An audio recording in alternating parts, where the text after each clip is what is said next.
How goes the family? Welcome back to Larry's Anything Goes. Hopefully, you guys are having an exceptional day. Weekend's almost here. It's all good in the neighborhood. And hey, I'm just happy to be alive. That's my new motto in 2021.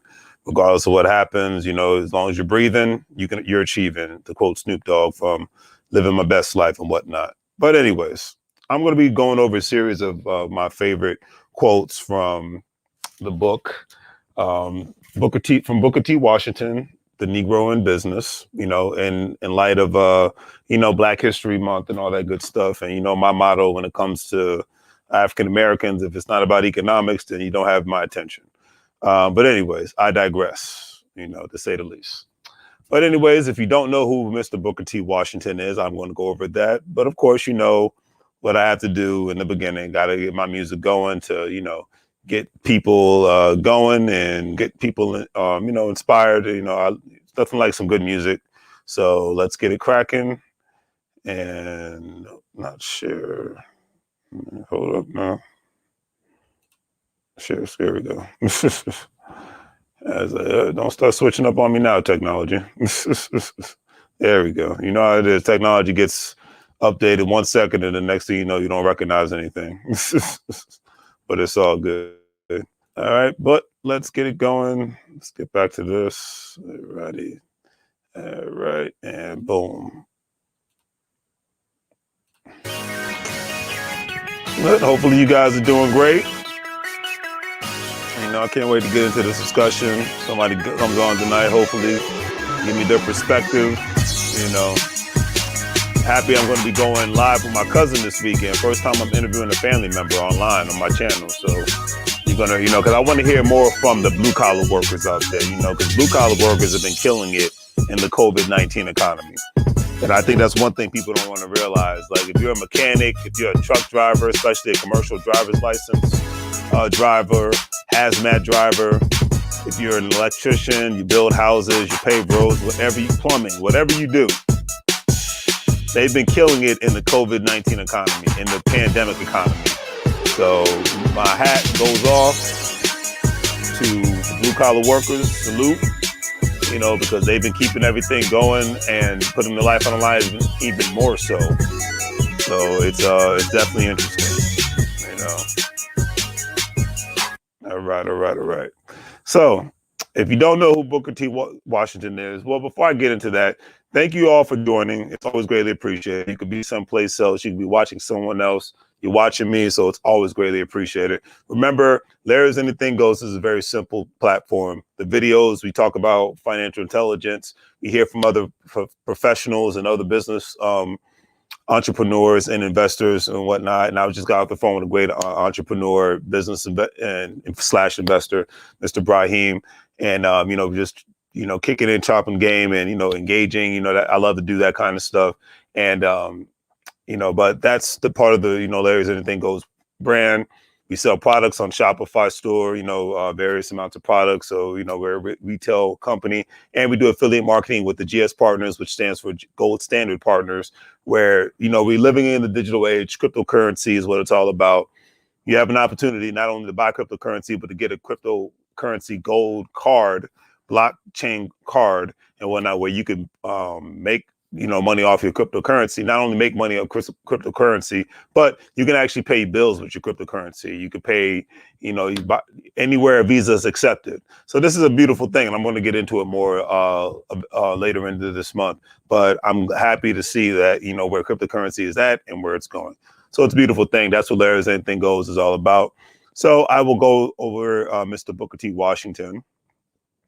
He was actually born into slavery. And the first book I ever read from him was Up From Slavery. This book was the second one, The Negro in Business. He was born April 5th, 1856 in Franklin County, Virginia, my home state, Virginia, and died, unfortunately, November 14th, 1915. One of the founding members of the Tuskegee, Alabama, which is known as now Tuskegee University, educator and reformer, first president and principal developer of Tuskegee's National Industrial Institute, and the most influential spokesman for his time for Black Americans between 1895 and 1915. So definitely a lot of love for Mr. Booker T. Washington. And I love there's a lot of people like him aren't really talked about. It's usually no disrespect to anybody, but usually when Black History Month comes around, it's usually Rosa Parks and it's usually Martin Luther King and there's other people that were very instrumental, from the Marcus Garveys to the Malcolm X. They talk about Harriet Tubman too. I have nothing but love and respect, like I said, but I want to talk about the people that's usually not talked about this month. Like I said, he was actually born a slave, but after emancipation, he moved with his family to Malden, West Virginia. A lot of poverty there, unfortunately, and when it boiled down to it, he was determined to get an education, so he enrolled in the Hampton Normal and Agricultural Institute, now known as Hampton University in Virginia, in 1872. So this is a man that was dedicated to learning and constantly educating himself, but not only just himself, but educating others. And that's why I always have a lot of respect for educators, no matter whether they're online educators or in-person educators, because people like that are the grain and the salt of the United States of America and the world, because they want to see young minds and older minds grow. You have teachers that teach older people a new language, a new skill set. They want to see people thrive and whatnot. And we need more people like that in this world, period. He worked his way up from being a janitor to help pay for expenses. He taught children in day school and adults at night. Like I said, Mr. Booker T. Washington was a renowned individual. In 1881, he was actually selected to head a newly established normal school for African Americans at Tuskegee, institute with two small converted buildings, no equipment, and very little money. Like I said, he worked with what he had, and he made moves. And he was so well respected that, like I said, presidents would ask him for advice on a regular basis. I remember, and it was funny. I checked out the Mission Inn Hotel in Riverside, California. I saw that he was actually invited to go there and actually converse. And this was during a time frame when this town was only being established. You just imagine the racism back then compared to now. And this place was actually, and the developer there actually wanted to get his perspective on the area, from an agricultural perspective. That's what happens when a lot of specific information. You get a lot of great experience. You're able to go to places that you've never thought you existed, period. And there's so much more that I could talk about when it boils down to Mr. Booker T. Washington, because that was the thing. Like back then, more intellectuals might have not been the richest people on the planet, but they were very well respected and whatnot, because obviously it was not the height of the information age. So if you were an intellectual, more and more people wanted to become an intellectual, didn't have access to information back then like we do now. People like him, W.E. Du Bois, list goes on and on. There's so many people. I don't have time. There's not enough time in the world to list the great African-American intellectuals that have come of age, during that time frame, So anyways, like I said, doing something different today. Call it my geeky moment, but hey, it is what it is. This book, The Negro in Business, at the end of the day, he stated, one of the first passages from the book. He stated, "Some time ago, my publishers asked me to prepare for a public volume which should take note of the undoubted business awakening among the Negro." Now imagine this was during the late 1890s, 1880s time frame in the United States, and suggested further such a volume should include some general discussion of those factors and conditions that make for a permanent economic success of the Negro race in the United States of America. It is not my purpose in this volume to attempt a statistical study of business enterprises of the Negro people in the United States, or to give detailed consecutive history of their business development. I desire rather to tell in as direct and simple as a manner as I am able what a number of our more successful men have been able to do in the field of business, with the hope that an increasing number of our young men may be encouraged by these examples to take advantage of opportunities open to them in this direction. And it also goes in stating that, as I've traveled throughout the country, I have been constantly surprised to note the number of colored men and women, often in small towns and remote districts, who are engaged in various lines of business. Like I said, imagine during this time frame, all these people that were actually involved in business. Okay. When it was much more dangerous to even live in certain parts of the country or live as an African American, but they still held that tenacity to move forward. They still had that tenacity to say, I'm going to do it regardless. Okay. And that's the kind of people I like to be associated with. Whether things are good or whether things are bad, they're going to move forward and make moves. All right. He also states, Booker T. Washington, in my opinion, the National Negro Business League, formed for the purpose of bringing our businessmen together for mutual help and encouragement, deserve a place in this book because of the far-reaching influence it has exerted through its annual meetings and numerous and vigorous local language affiliated with it in the way of encouraging our young men and women to go into business, heartening those already engaged in it to renew efforts and greater achievements. I shall therefore give proper space for the history and effects of the National Negro Business League. All right. Now, and I will end it off with this. A chapter which I think will be of interest concerns the subject of Negro towns, several of which have sprung up in the South and which seem to me significant and important as examples of that pioneer spirit, which we must show more and more if we are to succeed as a race. Now, I love that because I think that my favorite part of reading this aspect of the book is the Negro. I will be of interest concerned that the subject of Negro towns, several of which have sprung up in the South and which seem to me significant and important as an examples of that pioneer spirit, which we must show more and more if we are to succeed as a race. Now, that is very true, especially in today's world. Just like I said, just got off the phone with a great individual, Mr. Brahim. And one thing I said to him, and I will say to you all, regardless of who's in office, because I give our politicians credit. They are trying to do what they have to do to preserve the United States of America. Nobody wants America to go down in the tubes. Nobody wants the world to go down in the tubes. I think we can all be reasonable and agree on that, right? Okay. Now, like I said, I'm reading a couple passages from this book today. Now, the thing to really take into consideration is this is a time for the pioneering spirit, mostly online, but still you have a lot of brick and mortar in a sense, but more mobile. I say mobile businesses that are springing up all over the place. So mostly mobile businesses and mostly businesses that are online are springing up. That pioneering spirit of not only those kind of businesses, but who their customers are and who the customers are going to be, for these new and current businesses that are in existence now and the ones that are going to spring up later. The thing is, we all have to have a pioneering spirit. I made the statement to the gentleman earlier today. I said, this economy belongs to two kinds of people, investors and business owners. We saw that with GameStop. You're going to see it with other instances. More of these things are going to pop up.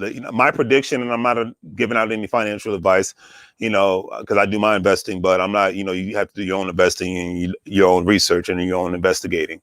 But my prediction is more and more things that will happen on Reddit as far as these groups. And I think these people are going to do this stuff in silence and not online, or at least not in a chat room where it could be seen, maybe text message or email or something to that effect, and do the same thing, collaborate and just do it again with another stock so that they can make money. Okay. Because you have a group of people that don't want to make they don't want to make money the old fashioned way. I get it. They want to do things legally. Okay. But they want to be able to make it online and from their couch or from their cell phone. I totally get it. That is the new world. Okay, that is the world now. It's not the future world. That is the economy now. And my point is, at the end of the day, for the people that have a pioneering spirit and for the people that actually want to have options economically, they're going to continue to become, especially as more online institutions pop up, more and more people are going to become more versatile when it comes to their investments.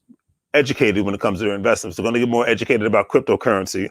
They're going to get more educated about the stock market. They're going to get more educated about any sort of investment vehicle because they know that having a job is an option is we're at a place now where having a job has to become an option, because if not, you could lose your job. There's still millions of people that aren't working, unfortunately. Okay. And hey, like I said, my hat goes off to the government for putting out another package to try to, keep the economy stabilized and keep the economy going, because that's what we all want. Like I said, we're all reasonable people, but that is going to be the new norm. But now the community is the digital community, the online community. Okay. Like I said, this brother I talked to, he lives in Florida. You know what I mean? I haven't been to Florida since 2015. The people I'm engaging with, the more and more other people are engaging with now, we're having more communities becoming a digital thing now. It's not face to face. Community is becoming more digital. So people are, if you live in Atlanta, but you're connecting people in New York, you live in LA, you're connecting people in Phoenix or Dallas. That's becoming the new thing now, more so now because of COVID. All right, because of the pandemic. That's just the reality at the end of the day.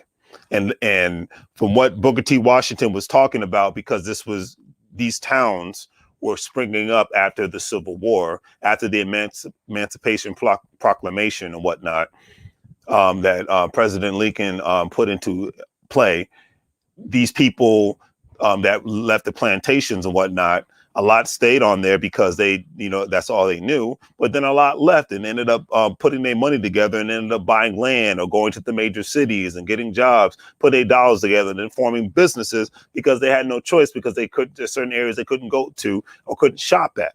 Okay, so they sprung up their own towns. Now you see that happening more so online than you do in person. You're seeing more online digital businesses pop up. Okay, and you're seeing more people showing love for small businesses than ever before. Even whether somebody's selling on Shopify, or somebody's selling on eBay, or somebody's selling on Amazon or Etsy, or the list goes on and on. Okay, but that's where we're at now. It's not even where we're going; it's where we're at. Okay, and that's why this book, I give it a lot of credit, because it's like history in a sense repeating itself, and to the point where it's repeating itself to where, you have a reset. The Emancipation Proclamation, there was a big reset in the United States of America. Okay. Economically, racially, et cetera, and so forth. In 2007-8 timeframe, there was a reset in the United States economy. Okay.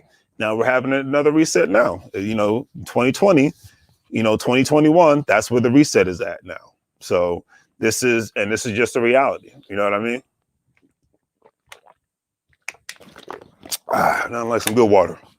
Anyways, but that's just a reality. Now, I will go to the next aspect of the book that I think that has something to do with today. All right. And this was in chapter 1. In slavery days, the Southern Negro had, except in a very rare cases, no opportunity to engage in business or on behalf, and was very seldom permitted on account of the stringency of the laws against teaching a slave to read, write, and cipher, to do business in any great extent for his master. He was, however, very often skilled in trades, which proved to be for him the threshold to business enterprise and a condition of freedom. The slave skilled as a butcher, for instance, after emancipation, often opened a butcher shop of his own. The skilled carpenter taught himself to read and cipher and became a contractor, and the skilled plantation poultryman, in some cases, gradually built up a trade reckoned by the carloads. At the close of the Civil War, the South was, from one point of view, an extremely unfavorable field for Negro trade. The whole section was in a condition of extreme poverty. The Negro himself was turned out to face the world without a penny. In addition to this, the South as a whole had been demoralized by the system of slave labor that once promising centers like Beaufort, South Carolina, Charleston, South Carolina, Savannah, Georgia, had lost to Philadelphia, New York, and Boston, the international commerce they formerly possessed. Mr. Hinton Rowan Helper, a North Carolinian and the son of a slaveholder, in a notable book, The Impending Conflict, published in 1860, wrote, with reference to the languishing condition of business in the South: it is a fact well known to every intelligent Southerner that we are compelled to go to the North for almost every article of utility and adornment, from matches, shoe pegs, and paintings. Okay, I'm not going to get on all that. So the aspects I I took away from the first page of chapter 1 and whatnot is the reset of the Civil War and whatnot. You had a big shift of people, especially from that time until all the way up to the 1970s. To be honest with you had a big shift of people leaving the South, and like I said, they was going to New York, they was going to Philadelphia, they was going to Pittsburgh, they was going to Boston. During that time frame, and then the great migration of like the 1950s to the 60s and 70s and whatnot was to like Detroit, Chicago. Well, let's go with 1930s, to up to the 1970s. LA, Detroit, Chicago, San Diego, Seattle, Colorado, all Midwestern states, like Milwaukee, Cleveland, Cincinnati. Like I said, the list goes on and on. Okay, but you had a lot of skilled labor when they left the plantations and whatnot, and they used that. A lot of them used that labor because they left with no penny to their name. So a lot of them used that labor to actually produce their own jobs, create their own jobs in a sense, and become like general contractors, open up their own shops and things of that nature. There was opportunity, okay, and they saw it. Even for the ones that were very literate, they saw the opportunity. Right now, we live in a time of a lot of opportunity. It's just about, I just got off the phone with another brother, great guy, Garrett. He was talking about setting up his own online business and trying to, get his real estate thing going on. He wants to be able to buy properties in Baltimore, Maryland, and whatnot, which is a great place to, to buy real estate right now, because of the prices. Because people are buying up real estate like it's nobody's business in Baltimore. So, hey, check it out. But, we were talking about, hey, should I, what should I put my LLC in? Should I have an S Corp? Things of that nature. He still wants to pursue, even though there's the big reset going on, even though things seem to be very stagnated right now, but yet and still it is a very interesting time. Though the people that left the plantations and whatnot, having to start their new lives and whatnot, there was no guarantees. Just like now, there's no guarantees. You invest in something, there's never a guarantee. That's why they call it an investment. You put money in the stock market, 401k, your IRA, individual retirement account, cryptocurrencies, bonds, whatever. There's no guarantee. Some just have higher risk, some have lower risk, but there's no guarantee. Now, that's not financial professional advice. That's just one-on-one aspects of common sense. Okay. Now, going into chapter 4. All righty. One of the most interesting and successful business experiments, which has yet been made by a Negro, was the founding of the town of Mound Bayou, Boulevard County, Mississippi, by Isaiah T. Montgomery. This town, as it exists today, did not happen. It was planned and made, and the capital, which is created wherever men lived and labored together for a common end, has gone into the hands of Negro businessmen. Mr. Montgomery was born on the plantation of Joseph Davis, a brother of Jefferson Davis, subsequently president of the Confederacy. Interesting. The plantation was known as the Hurricane, was situated in Warren County, about 30 miles south of Vicksburg, Mississippi. Mr. Montgomery was born there as a slave in May 21st, 1847. His father and mother were both able to read a little, and he received his earliest instructions in reading from his mother on Sunday, which was, very dangerous during that time frame. But that's what determination's all about. A lot of love and respect for that. On Sunday, another slave named George Stewart gave him lessons from the old-fashioned blue pack speller, popular in those days. When he grew older, his father took him in hand and had his lessons at night, and heard his lessons at night after the work of the day was over. He taught him to write by making the letters on cardboard and covering it with tissue paper. That was smart. When he was about, like I said, determination, when he was about 8 to 9 years old, his father discovered a white man by the name of George Metcalf, who was making a poor living cutting cordwood, but who seemed to be well informed, and he hired this man to teach young Montgomery and his sister. When it became known that a school teacher was to be had in the neighborhood, Metcalf and his wife were induced to move nearer to the plantation, and 4 to 5 other children, among them 2 boys from the Davis dwellings, were added to the class. The school was, however, finally discontinued because its existence became noise abroad, and of course it was illegal and whatnot. So, but that, like I said, it's interesting because, like I said, I love to hear stories about determination, people who are determined in any situation. You've heard people leave prison, you know, in the worst conditions possible, or war-torn countries and whatnot. That's why I always give respect to immigrants. That's why I give respect to the people of, you know, during the chattel slavery. You know, there was a lot of determination, you know, for people to read and write and be able to do certain things, you know. So it's like I said, it's very, very, very interesting. You know, and like I said, a lot of people created their own towns. So like you see with the couple, the team of people down in Georgia, they basically bought their own city within a county. You know, that's, like I said, that's the kind of people you want to be associated with nowadays. People that are really about something. It's like I said, and I'm no economist, but this is just my prediction because I'm just looking at the way things are going. Even when like I said, even when society opens back up, say, like I said, the pandemic is gone tomorrow, it's never going to be the same like it was in 2019. It's just a reality. Life is not going to be the same. We all know that. And then two, I just, like, if you're not willing to get on board with what the new world is, then I don't even know what to say anymore. I just leave it at that. It is what it is. Like I said, certain people, only being a customer is not going to be cool anymore. Let's put it like that. Only being an employee and only being a customer is not going to work out for anyone financially anymore. We live in a time frame where you have to be an investor and have a home-based business of some sort to not only where you can save money on your taxes and whatnot, but that you have options to make more money outside of the norm. It's just what it is. That's where we are right now, and that's where we're going to continue to be. And if anybody wants to argue me on that one, that's fine. It's not even an argument to be had. Just keep watching. Look and see what happens for the next 10 years. All right. Like I said, the winners are going to be the investors and the business owners. The losers are just going to be the employees. You know, and that's the beautiful thing about the United States of America. It's and the capitalistic system. It's a system of winners and losers. Okay, that's why people love sports so much. Somebody has to be a winner. Somebody's got to be a loser. You know, that's why people love football so much. You know, somebody's got to be a winner. Somebody's got to be a loser. Okay, but it's like somebody has to be a winner. Somebody has to be a loser. But the thing is, when you have an opportunity to be somewhat of a winner, you might not be 100% winner, but you might be a 60% winner. Why not give it a shot?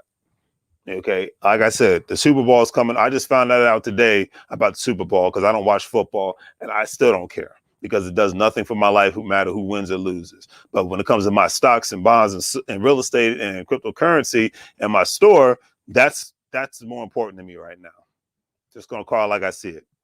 All right. Now, chapter 7.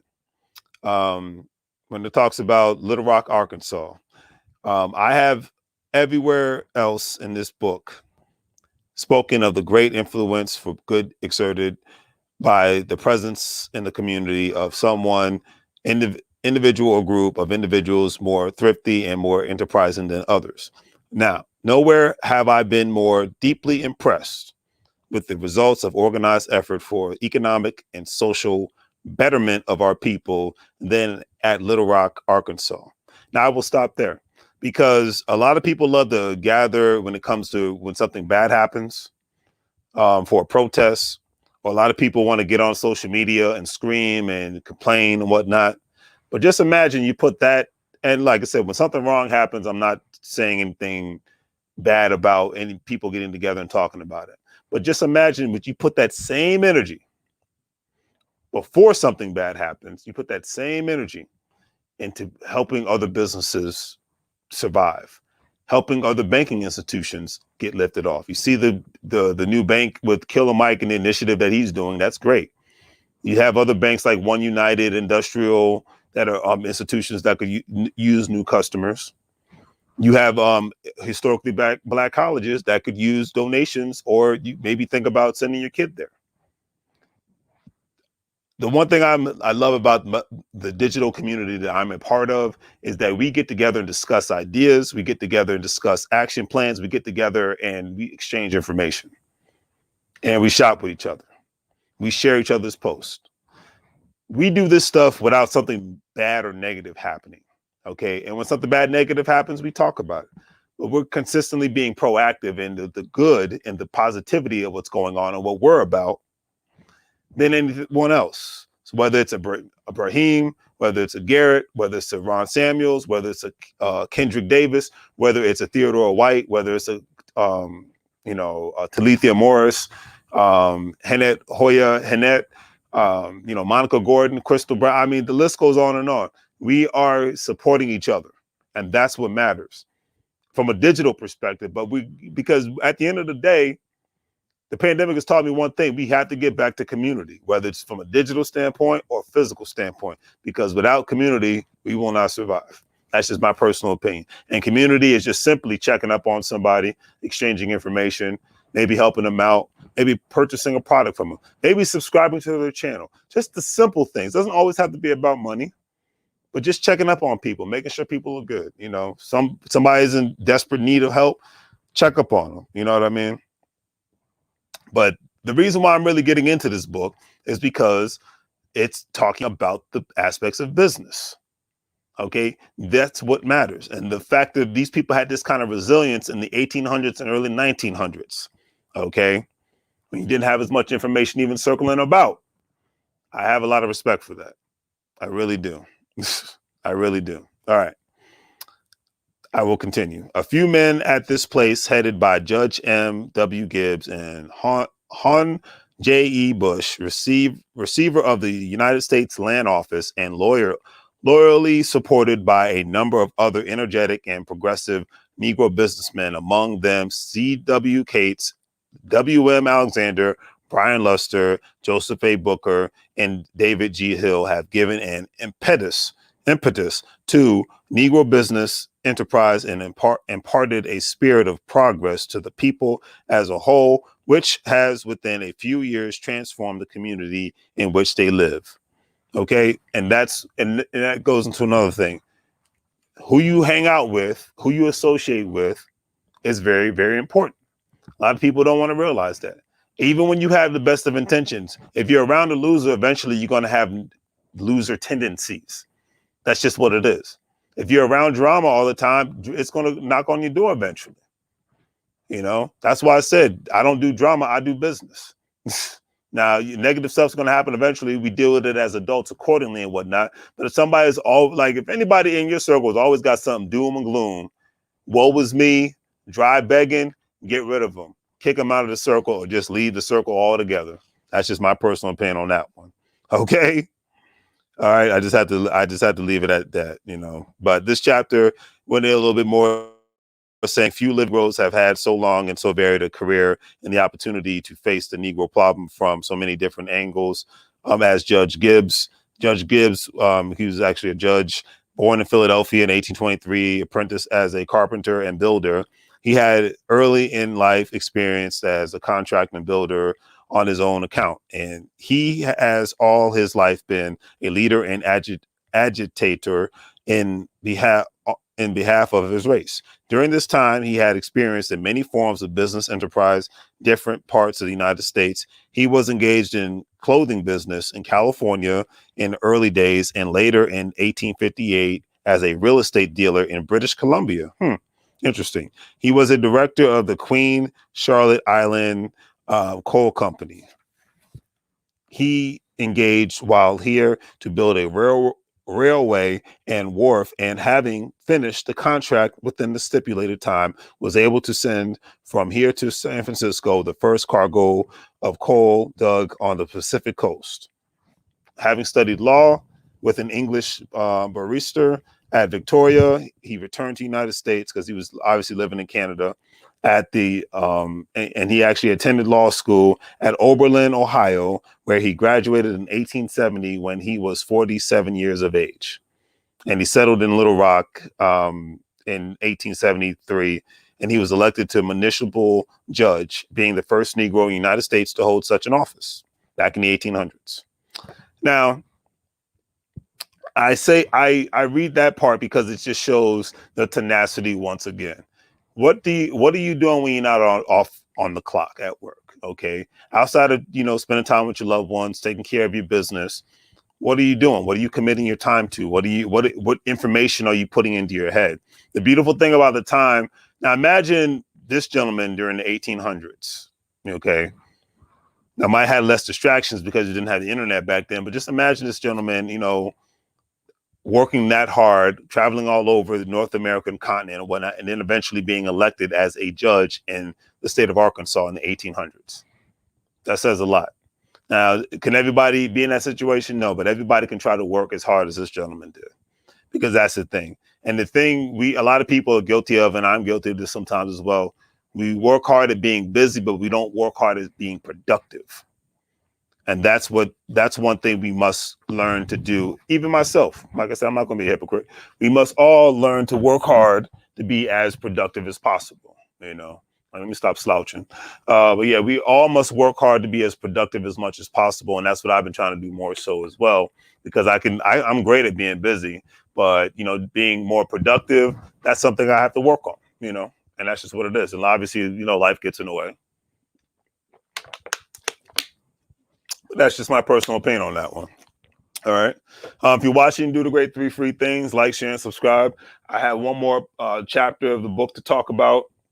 Like I said, not the most interesting subject matter, but in respect to African American history, I think it's very interesting to me, because the resilience of the people during this time frame, and they had every reason to say in the 1800s, I can't do this because I'm black. They had every instance to say, I can't do this because I'm poor. They had every instance to say, I can't do this because I can't read. I'm living in literally abject poverty. I don't have running water. Don't have electricity. The resilience of that, that's why I've told my mom this, I've got so much respect for the generations of the 1800s, the 1900s, my great-great-great-grandparents' generation, and, because they were not the excuses class. They were the get it done class. If they really wanted to do, like, if you was going to be the best sower, then you was going to be the best sower that you could be. If you was going to be the best farmer, you was going to be the best farmer that you could be. If you was going to, have your own butcher shop, you was going to be the best butcher that you could be. Haircut, barbershops, best barber you could be, and it was just because and the funny thing is, we talk about entrepreneurship like it's a new thing, and it really isn't. Entrepreneurship is the American way. Okay, that's one thing I can say. During this time frame, it was just very normal for, a grocery store was a little bitty cart market that somebody would bring food from the town and people will go shopping in exchange for the goods. Like if you needed a general contractor to build, if the person couldn't build the farm or do the maintenance work on the farm themselves, they had an actual general contractor come to the farm or the house. A lot of times people that own these farms, they actually had their own, a whole crew, and everybody had their places to stay and whatnot, and entrepreneurship isn't new. It's just more widespread now because of the internet, but it's not new. People fixing, tending to, the cattle within the farm, the horses, make sure the horses were good, because that's the only way you could get around back then. People working on the railroads back then, because, they were expanding the railroads throughout to the West Coast and whatnot. You had to do maintenance on the railways back then, just like you do now and whatnot, because you could have train accidents. So, it's just, boats, working on boats. You still got people that work on ships to this day. Ships haven't become obsolete, so it's the list goes on and on, you know what I mean? And when people want to do something, they do it. When they don't, they don't. It's very black and white. Like I said, I've seen people who are mute. I've seen people who are blind. I've seen people that are paralyzed do tremendous things. And that's why, never let your setback be an excuse for why you can't do something. That's just my personal opinion. All right, last chapter before I call it a night. Just giving my perspective on this. All right. So this is Pensacola, Florida, a typical Negro community. In some of the preceding chapters, I attempted to give some brief description of certain of the larger business enterprises which have sprung up in Negro communities where Negro businessmen have accumulated sufficient capital and business experience to justify them. It has seemed to me that it would be interesting to follow this with a more intimate study of business enterprise of a single business community. I have selected a representative of the that healthy, progressive, communal spirit so necessary to our people, the city of Pensacola. I have chosen this city not because I regard it superior to other Negro communities, but rather because it is typical and because through the kindness of Mr. William Wilson and the Colored American Magazine of New York, I have been able to secure more complete information in regard to this community than I have been able to obtain in regard to others. Pensacola, the deep water city, is situated in the western part of people know where Pensacola is located. All right. The circumstances has been made Pensacola famous because of the position of where it's located. Population of Pensacola is nearly 28,000 and a half, and about half of this number are Negroes. They pay taxes on $450,000 worth of property. About one half of the colored people own their homes. These homes are not of the 1 and 2 bedroom cottage variety, but are nicely built after the latest modern plans. Okay, so you had a good middle, for the most part. It seems like you had a decent middle class of African Americans down there during that time frame. It stated that there are actually 5 churches of the Zion Connection, 4 of the Bethel, and 10 Baptist churches. And the beautiful thing about churches back during that time frame, it was much more because mostly churches, they were smaller, more communal. Well, I'm not gonna say more community oriented in a sense because they were smaller. And you still, not to say, like I said, not to snap at churches either. You have a lot of churches that are still community focused, especially ones in more smaller communities. It's easier to keep up with people when you don't have so many you have to deal with. That you have to talk to and whatnot. But one thing that, and I saw this on the show. It wasn't Horrible Bosses, but it was one of these reality TV shows that was actually good. When basically CEOs will go work at the actual brick and mortar locations of the companies that they were CEOs. So if you were a CEO of say Subway, you go work at Subway. Lucky Strikes, you go work at Lucky Strikes as an actual worker. Things of that nature. Mako, et cetera and so forth. It states the labor conditions of the colored population in Pensacola has always been satisfactory. In no other city in the Union, it is claimed as Negro labor is so thoroughly in control of the labor situation in the field of both common labor and the trades aspect of it. Labor unions are numerous, but they admit colored men to their organizations without difficulty. And on the Bay, where union labor alone is employed, colored labor is a valuable and respected factor. And the beautiful thing is, like I said, you had people that were actually in a multitude of labor businesses and actually people getting access to contracts and things of that nature. But my point I was going to make is you had from that one show, the bosses would go work at the brick and mortar. You had actual this one church in Buffalo, New York. They said the biggest problem with the people in the congregation, I told the story before, is that they lacked jobs. So the church did a lot of great things with their money by not only providing good services for the community, food programs, food pantries. That's what I say. A lot of respect to the churches because I see a lot of signs where I see food pantries, and they've really been there for the community during this time frame. During the pandemic. So a lot of respect to the churches on that aspect, giving back to the community and helping keeping the community afloat. But a lot of churches back then, and even like I said, the church in Buffalo actually owned like 2 or 3 Subway chains. They took the proceeds they were getting from the actual either the businesses, the tithes and things of that nature, and not just reinvesting it into the church, but they reinvested it into businesses and whatnot. And then of course it was able to help provide jobs for the community. Okay. And in certain instances, a lot of times churches were even like banks in a sense, because they would have access to capital, not just because people are paying tithes, but people, members of the church were actually business people. And then certain times the preacher himself were actually, if not a partner, would actually own a business outside of the church, and you still have that, like I said, you still have that to this day, but that was that sense of community and whatnot, where, the person that owned the blacksmith shop, attended the church. The person that owned the grocery store attended the church. The person that owned the mechanic shop attended the church. The person that owned the restaurant attended the church. So the list goes on and on in that aspect. The person that owned the barbershop or the beauty salon attended the church. So you had a lot of not just high paid employees, but you had a lot of business people. Okay. And with that aspect, you were able to make specific money moves. And even in certain instances, you were able to even invest in another business because they became their own banks in a sense.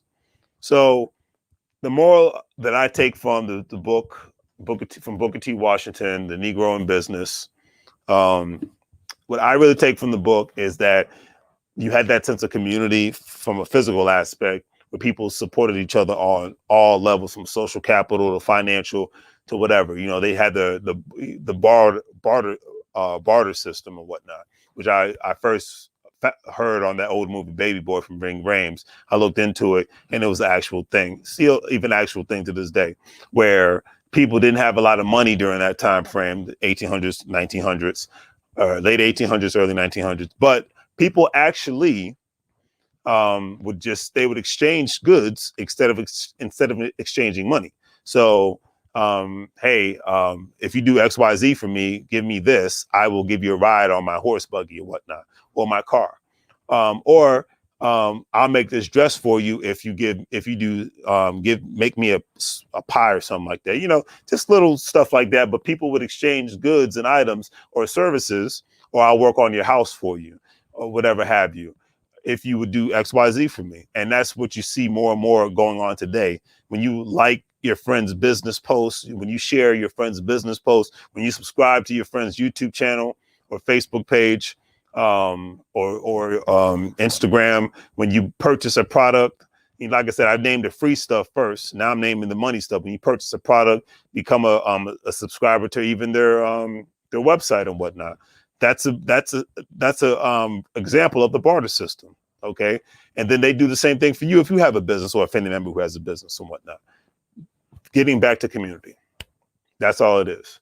A lot of people do. That's one thing I always give respect to the immigrant community, whether people come from Central South America, Africa, Middle East, parts of Asia. You know, they have that sense of community all the time. Is everything 100% great? No community has everything 100% great. That's not how life works. We all know that. But what I am saying is I'm starting to see more digital community being sprung up, kind of like they were back during the time frame of my great grandparents, where people looked out for each other and cared for each other, not just trying to get something out of each other, something for nothing and whatnot, and being selfish, hateful, spiteful, you know, all that nonsense. Like I said, the time of putting people down and hating on each other, it's done. It's a waste of time. Don't even do it. It's not even worth it. All right. So that's my 2 cents on the book. I just want to give my perspective on Booker T. Washington and the great book that he created. I didn't get into all of it because I don't have the time. But, you know, I got nothing but love for that. And like I said, with it being Black History Month, every week this month, I'm going to talk about a prominent African-American person and go from there, especially from a business aspect, how they contributed from a business aspect, you know, whether it's banking, whether it's education, whether it's just a simple brick and mortar business and whatnot.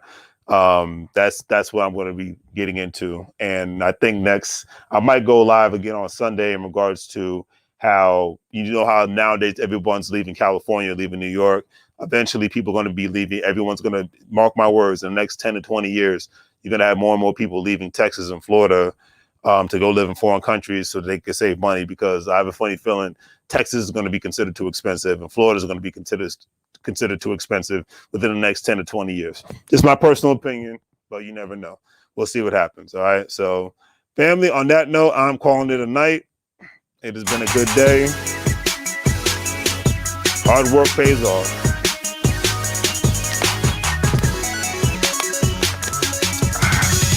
Thank you for tuning in, family. It's greatly appreciated. Don't forget to hit that like button. Don't forget to subscribe. Enjoy life. Live your life, because you only get one life. Trust me on that one. So, and try not to have any regrets, family. Okay?